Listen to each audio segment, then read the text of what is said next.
Hello friend, आपण करत आहे गॅस चालू. त्याच्यावर ठेवणार आहे कुकर.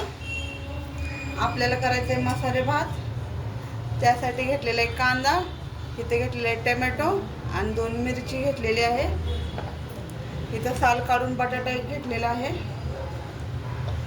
इथं खोबरं, लसूण, अद्रक आणि कोथिंबीरचा थोडासा कूट आहे भातात टाकण्यासाठी आपल्याला. कुकर असा गरम झालेला आहे. आता आपण तेल टाकूया, जेवढं लागते तेवढं, जेवढा भात करायचा आहे तेवढं. आता सुरुवातीला मोहरी आणि जिरे टाकून घेऊया. 1 ते 5 पानं मी कढीपत्त्याची टाकून घेते. लगेच असा कांदा टाकून घेते तेलामध्ये. एकदा तेलात खालीवर करते. हा आपलं लसूण आणि अद्रक आणि खोबरं आणि कोथिंबीर आहे ते कूट टाकून घेते.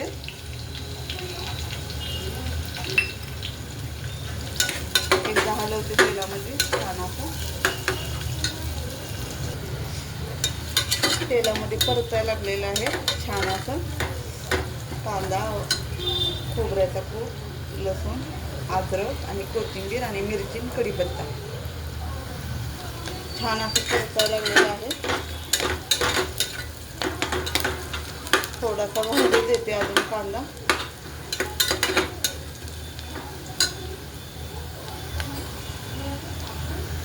कोथिंबीर टाकून घेते तेलामध्ये,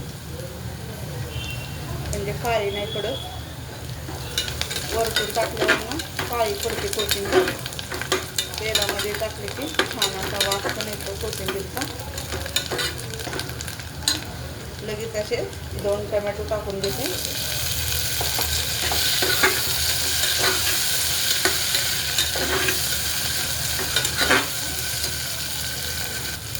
आता बटाटा पण टाकून घेते काळ्या टोमॅटोमध्ये, धुतलेले छोटे.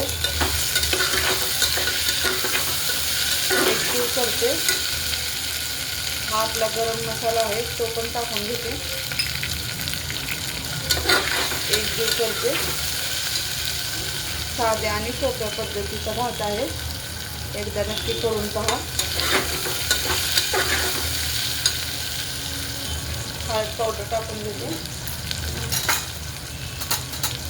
हा आपला काळा मसाला आहे तो पण टाकून घेते थोडासा. एकजीव करून घेतलेला आहे मसाल्याचे. हे बासमती कणी आहे ते स्वच्छ धुवून आता मी त्या मटेरियलमध्ये टाकून घेते. भात स्वच्छ धुवून घेतलेले आहे. तांदूळ आता मी टाकून घेते तेलामध्ये. तांदूळ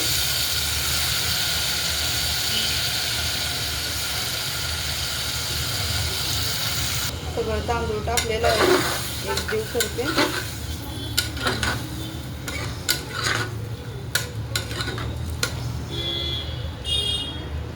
आता जेवढं लागते तेवढं पाणी टाकून घेतलेलं आहे. आता एकजीव करते आणि मीठ टाकते.